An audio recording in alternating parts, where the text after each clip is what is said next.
for us to welcome back in the former Raven, the Super Bowl champion, the former Terp, the all-around good guy, and the man who made Baltimore his home and helps our community a great deal. He is our friend, Mr. Torrey Smith, and he's back with us on GCR. Torrey, it's Glenn and Paul. It's always good to catch up, my friend. Thank you for taking a couple of minutes for us. Yeah, I appreciate y'all having me. Man, it's good to chat with you. Can you tell me, because I've never asked you this story, how did you and Chanel end up getting involved with Show Your Soft Side? Why is this something that has been so important to you for so long? Yeah, I think for me, when my rookie year, actually, we met Sandy from Show Your Soft Side, and I always grew up an animal lover. You know, if you would have asked me any time before my sophomore year of high school what I wanted to be when I grow up, my answer was always a veterinarian. Really? I never knew that. So I've always been into dogs, and we've always had one in our family. So that's really how I became interested in it and learned that they were a resource. And I always feel like obviously animals can't advocate for themselves, so kind of being a voice for them and letting people know that there are options out there and animals that need homes. And I'm never a person that tells people, hey, I'm not all the way in on, hey, don't get what you don't want, but I want people to know that there are options out there and dogs that need homes that will fit very well with certain families. Are you at risk of? Is there a chance that come Saturday morning there will be a new dog in the Smith household because of someone that you meet on Friday nights? Absolutely not. Okay, all right. For myself, man, I don't think our household can handle another breathing creature. So I love my kids to death and our dog Ice, but all of them are enough. Yeah, brother, I know. I got. We're only down to one. We had one pass away, so we got a 7-year-old and a 4-year-old kid. And then we got one dog at the moment, so I'm actually terrified that my wife is going to say, like, look at this poor creature. Tell me we're not taking this creature home with us right now, and I'm just going to look at. You're right. I'm going to do it. I'm just going to end up doing it. I'm terrified of that. I mean, anything's possible with Chanel, but for me, the answer would be no.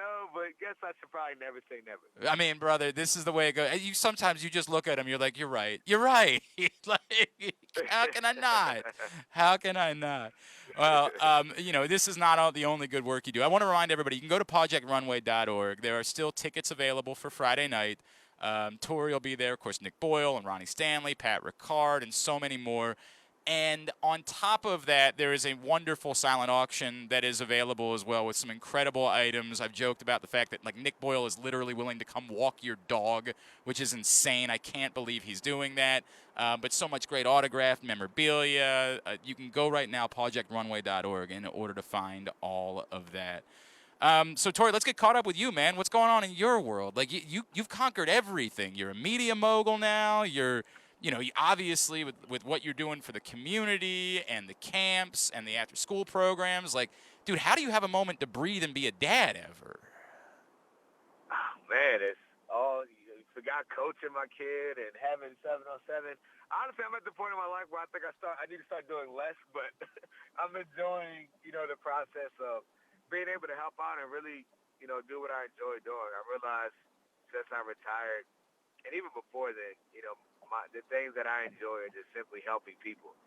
Sports happens to be a part of that. Yep. The community happens to be a part of that. Raising my kids happens to be a part of that. So I'm really tied into all things that I enjoy doing and helping people that I deeply care about. So I've been enjoying it. My family's all in.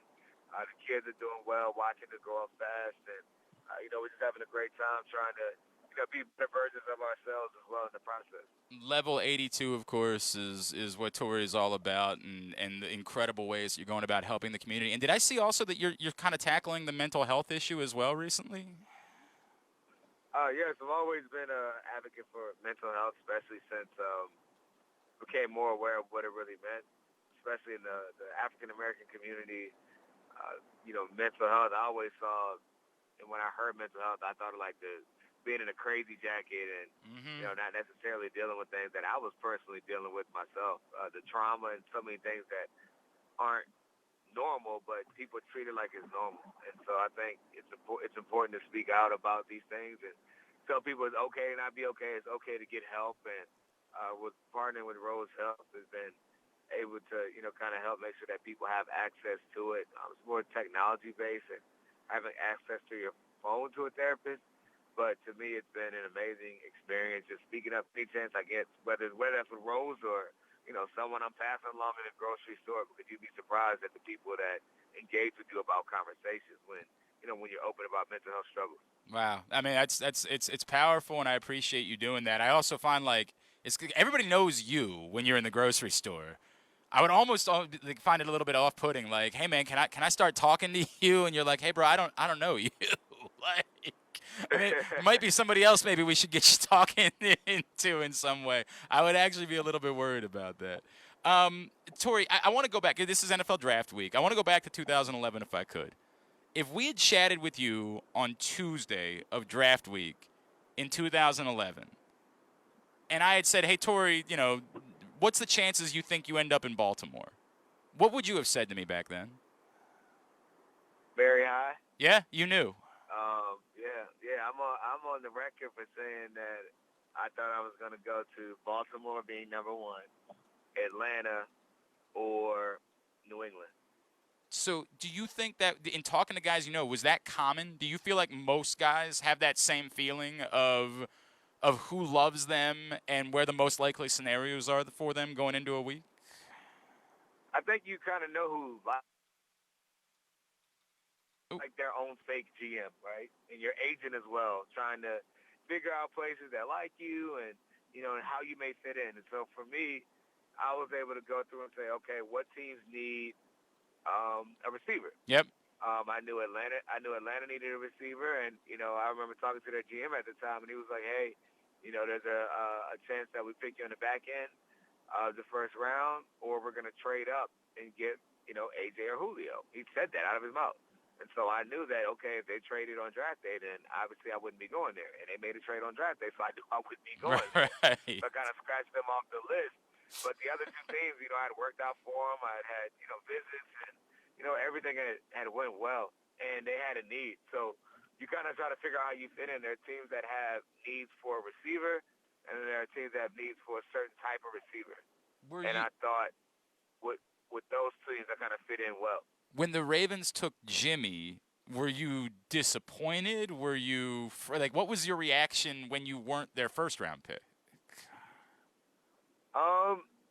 When I didn't get picked in the first round, I was like, now I have no clue. Really?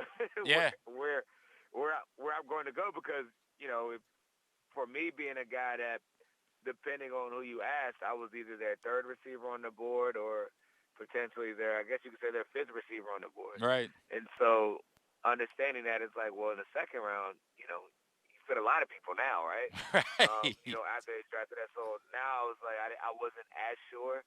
But to me, I wanted to go to Baltimore, so I didn't care if that was falling in the draft or being traded up for. I wanted to be in Baltimore. Worked out all right, by the way. Worked out all right. Torrey Smith is with us. He's going to be part of Project Runway Friday night at Pier 6. Torrey, it's weird. It feels like you mentioned the Ravens had a need at wide receiver. It feels like every year when we were having draft conversations, we'd be talking about the Ravens' need for wide receiver. That even when they had one, well, they could always use another one, right? This is the first year it feels like people are like, well, the Ravens don't really need to draft a wide receiver. They got two guys we like, and Rashad Bateman and obviously in Hollywood Brown, who's been very productive for years. Do you think that should preclude them from going wide receiver again? Like I keep coming back to. Man, I look at these dudes. I love the first-round wide receivers in this draft. I mean, I think these are special players. I don't know that I would be opposed to, like, what's the problem with having another one? Like, should there be any reason why you don't get another, even if you like your first two? Yeah, I think the draft, there are bigger needs. I look at the cornerback position, potentially a linebacker. You never have enough pass rushers, right, especially interior. So, to me, I think there are bigger holes than where the offensive line continuing to bolster that, right? Yep. I think there are a lot of holes that they could fill. I mean, obviously it's always great if you go specifically off the best player available, but when you said, hey, we, if that were the case, three of our last, 4 or 5 draft picks have been receivers, it'd be like, all right, what are we doing here? You know, I think Lamar has the weapons around him. I think you have your starting two guys, in Hollywood Brown, who I think fans in this area really underrate him. I think he takes too much heat for what he's been able to do. I think he plays his role very well. And I think he has a chance to be a big-time player still. And I think he's going to be a guy that's going to make a lot of money playing too. So you add him and Rashad Bateman, who's going to have a big year. And I think you just find that third guy to fit in. There aren't enough balls to go around everyone. So I assume that you probably wouldn't be all that concerned about trying to trade for Deebo Samuel then. Absolutely not. Yeah. Absolutely not. I just don't see how it makes any sense financially or literally with this team and where they are. I think Deebo's a weapon, right? But if you ask me, did the Ravens not make the Super Bowl because they didn't have a receiver that can run? Right. And the answer to that is no. No, that wasn't the difference. I hear you. I completely. I don't know, man. I just whenever you have the opportunity to have a special talent on your football team, bro, it's hard for me to. Yeah, but you know how we are in this business because you're on our side now. Like we want everybody. Like that's just the way it goes. There's a good football player. We're like, dude, yeah, we want that guy too. We want them all. It's the way that it works. What you said there was interesting when you talk about Hollywood because I think you're touching on something that is very real, which is Hollywood is treated as though he's somehow a bust, and that's insane. He is, you pointed out, is a very productive player. He is judged against the fact that the next couple of wide receivers that were taken that year included Deebo and included A.J. Brown and DK Metcalf, who, have looked like even more of studs than he has. But what you're touching on, I think, is very fair. He, I think, gets terribly unfairly criticized and unfairly treated for the actual player that he is based on people's desires for him to have been, again, like a Deebo Samuel instead. Yeah, I think to me, man, our issue in society is people think that because you aren't a superstar, that you're not a star. Like, because you don't have 1,500 yards and double-digit touchdowns, which he could very easily hit based on how they play, that you're not good. So there's no room for being in between. Right. Right. And I think that is unfair to the player in so many different ways because he missed a game or two and he had went over 1,000 yards. Right. There were multiple plays. People forget at the beginning of the year. For the first half of the season, the guy was top 5 in yards, right? Had he made a few more plays in Detroit, he would have been leading the league in both yards and touchdowns.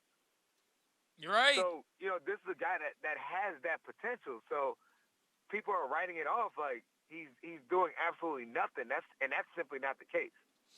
It reminds me of when there were people that would complain about a certain wide receiver. Hey, all he ever does is get pass interference yards. Like, that was a bad thing. Like, that somehow was a problem. All right. Yeah. Listen, I understand where he's coming from with that, right? I mean, I think I probably got criticized by people that thought I wasn't doing enough, but now that I'm on the other side and I've actually took the time to look at numbers, and I'm like, wait, did you look at what these numbers say? Right. Oh, right? Brother. And not because I like you. From a football perspective, I remember getting into a lot of fights with people. Like, all you did was catch 10 touchdowns, and people were like, well, I don't know if Torrey Smith's really all that. I'm like, what in the world is going on? Like, what in the hell is happening here? The guy caught 10 touchdowns last season. Have we lost our minds? There was a lot of that going on in the world, bro. I'm definitely there now. Like, now that I'm on the analytics side and doing the analyst stuff and actually have the ability to see analytics, I'm like, that wasn't that bad. Some people feel that way, but that's not necessarily what the numbers are. Right. By the way, if you were playing right now, you'd probably be in line to make $20 million a year. The way that things are going at the wide receiver. Man, I wish I was born 5 years later. Right? Jeez. Hey, if I could just run this one by you, Torrey, because I've said a million times, whatever Lamar Jackson wants to do, that's his business, right? Like, I don't care. He has earned the right to do whatever he wants to do in terms of getting a contract, when he gets a contract, how much that contract is, where it is. He has that right. But admittedly, I'm confused. And if I was a player in a players association, I would always want to see a player pursuing the biggest possible contract they can get. Does that confuse you at all? Why he would simply say like, "No, I want to go try to win a Super Bowl. I'm just not concerned about this right now." Yeah, man, he's going to get paid. All right, like I think everyone understands that he's going to get paid. He's going to make money. But I think he's going about it in a way that, like, listen, I'm not gonna stress it or rush it. At the end of the day, if that's the strategy, if he wanted to wait until the season and then say I'm not showing up to camp, then there would be a problem, right? He would get paid right then and there, right? So I think it's just the way he's handling business, and I think Eric, they have a great relationship, and everything's really fluid right now. I think if it comes to the point where he's like, hey, I'm not stepping on the field because these guys are getting this and I'm getting this, like, he's going to be fine. And I think the way he's handling it shows a lot about him. And at the same time, if he did say, hey, I'm not coming to anything because I wanted to get paid, it doesn't make him a bad guy. No, I agree. Because, you have to protect yourself. Right. And by the way, I would actually understand that more. I'd be like, bro, I get it. Like, look around, man. Look at the money all these other dudes. Kirk Cousins is getting $35 million to play football. No offense to Kirk Cousins. God bless him, right? Like, good for him. That's the part that's confusing to me, man. If I'm Lamar Jackson, I can't. You're signing up to play for $24 million. Like, good for dude. Again, it's great for the Ravens. I'm confused. That's all. I'm just a little confused by it. But he's earned that right, man. He has earned the right to do whatever he wants to do. Torrey Smith, Friday night, Project Runway. Again, projectrunway.org in order to get your tickets and to check out the silent auction. What else can we plug for you, my friends? That's it. Just continue to support Level 82. You can go to level82.org. And otherwise that, just take care of your people, love on your people, and continue to take care of Baltimore. At Torrey Smith, WR, wide receiver, if you will, on Twitter is how you follow him. Torrey, always appreciate you. Thank you for doing this morning. We'll see you Friday night, all right? Appreciate you having me. See you Friday.